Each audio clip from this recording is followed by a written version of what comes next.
Alright guys, we're into Game 3 of the Equinox tournament. It's Empire against Vampire Counts.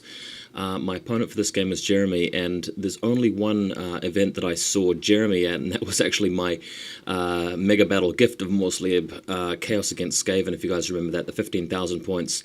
My buddy Nicola brought Jeremy along as an extra guy to roll dice for us and move units, and he really enjoyed himself, and I'm glad he was there, and now I'm actually playing him in a one-on-one game for the first time. This is Game 3 of day 1. Now, Jeremy's list has 2 large units of ghouls backed up by a supporting unit of skeletons behind them, which bunkers the vampire lord with the summoning hat and the casting abilities. He's also got a scary unit of 10 blackguard with 2 characters in it, a black coach, and a few wraiths. So it's a pretty how should I put it, a pretty strong army. Of course, my army is pretty strong as well, so hopefully I'll be able to nail the coach before it turns ethereal. Next image, he's got all of his guys set up straight down the middle. This is the Dawn Attack mission where you have to roll random deployment, but unlike most of the times I play that mission, I just smacked everything straight in the front. Jeremy also had all of his stuff straight in the front, with the one exception of his wraiths, which got shunted onto the right flank, which was a bit of a plus for me. So after luck had sort of settled for the deployment, I think I'm slightly better off just due to that Wraith deployment. He's got a Necromancer as well with his Vampire Lord, and yeah, the 2 units in his 2 characters in his Black Knight unit are a White King and a level 1 Vampire, I think, maybe level 2, can't quite remember.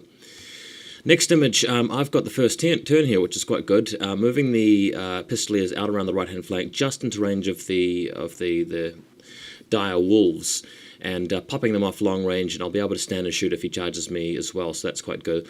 One fairly critical element of the terrain is the big monolith there, the big rocky piece in the middle, which is a impassable terrain piece. So that actually creates a bottleneck of him coming through between that and the forest and the marsh inside the forest over in the middle there. So it's going to be bottleneck times, but I haven't really quite worked out whose advantage is to go through the bottleneck first. I mean, I might need to go to his side to get the points off him. He might need to do the same to me, so not quite sure. But at the moment I'm hanging back just so that I can get as many shots off at his coach and so forth as I can.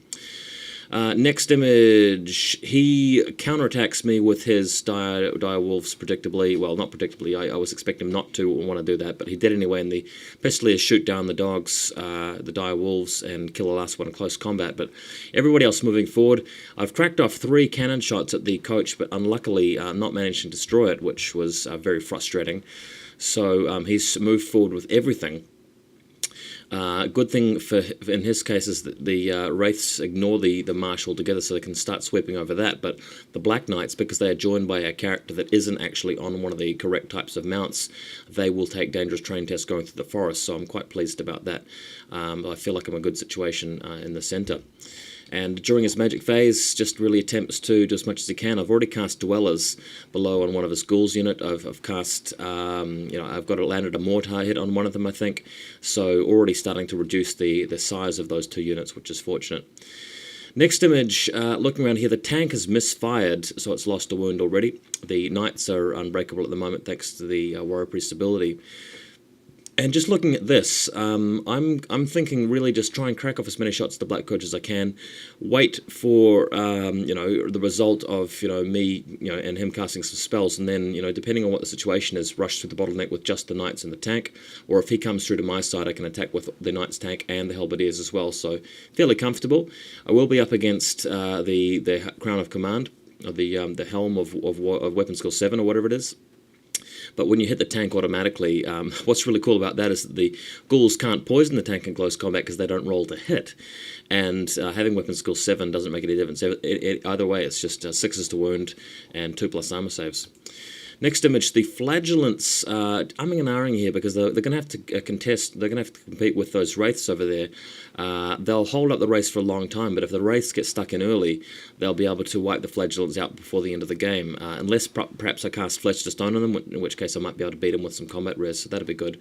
But moving through the forest with those warhounds, taking a few shots in the face, I think, from my crossbowmen or whatever I had. Oh no, actually the crossbowmen are in the building on the right-hand side of the battle, sorry, I forgot about that. So I can't quite remember how his dogs died. Maybe I fired some cannonballs through them to the Black Coach, not quite sure. Next image, what's happened here And this was really, really annoying. During my second shooting phase, I fired all of the cannons at the Black Coach and destroyed it. But then one of my buddies came over to the table to ask how we're going, and I was bragging to him about how I shot the coach.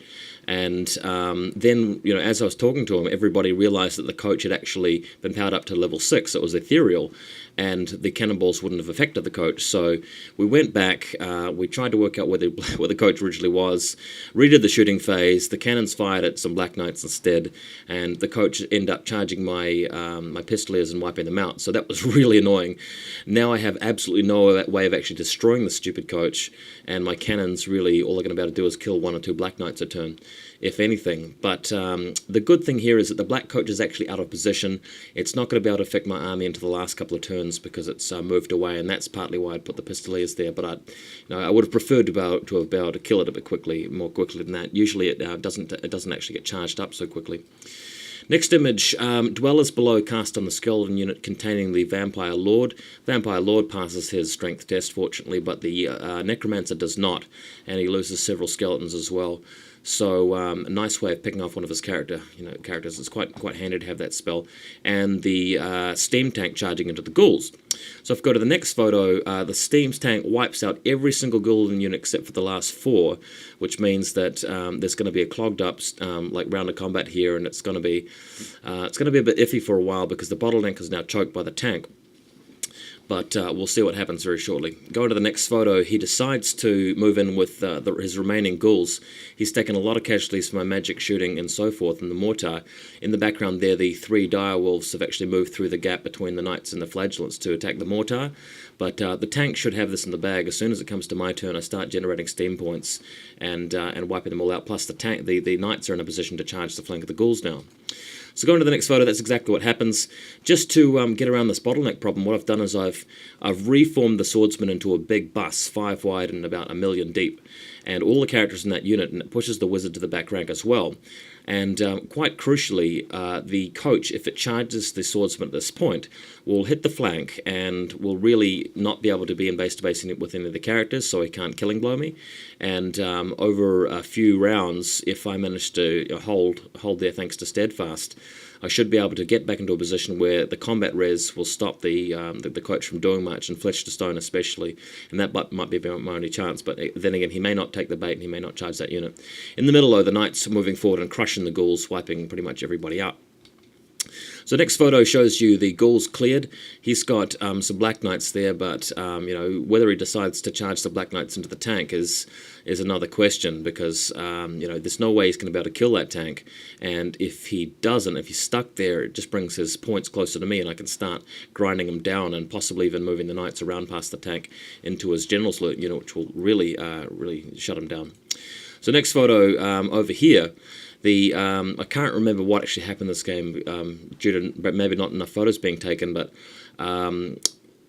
either the tank charged the Black Knights or the Black Knights charged the tank. I can't quite remember. Yeah, I think the tank charged them because I managed to get an opportune. I think the ghouls combat ended maybe when it was my turn next. Can't quite remember what the actual sequence of play was, but I do remember wiping out the Black Knights and leaving them with just 2 characters there. So that put me in a really good position. And going to the next photo, the Black Coach flies in front of the Knights who are left out in the open, and he uses Van Hells to move them in, which I didn't see that coming, to be honest. I forgot that you can cast Van Hells a number of times in a row, and obviously with the magic phase set up nowadays, he'll typically have more power dice than me, especially with all of that channeling. And even with my 2 warrior priests, couldn't quite stop him from doing this, so the Knights could be in a bit of trouble here. Going to the next photo, he charges the Wraiths into the side of the tank. He did a bit of poor planning with the Wraiths, wasted a couple of turns moving them in the wrong directions, but now he's got them here in a line, giving him a charging bonus and flank bonus, but with his Vampire on 1 wound and the White King on maybe 2 wounds, the tank's in a really great position here because any steam points it generates is going to be able to crush, and any combat res that I win by is just going to hurt all 3 units. All 2 units, or whatever you want to think of this as. And that's essentially it. The game ends with turn 6. I don't think he managed to kill the Knights with the coach at the end of it, and I managed to pick off his characters with the tank, and that leaves me with a solid win. So thanks for watching this, guys. I'm glad that I'm into the start of day 2. pretty much at the top of the tables. In fact, ranked 4th on points thanks to only 1 marginal loss and 2 fairly huge wins. Thanks, guys. I hope you enjoyed it.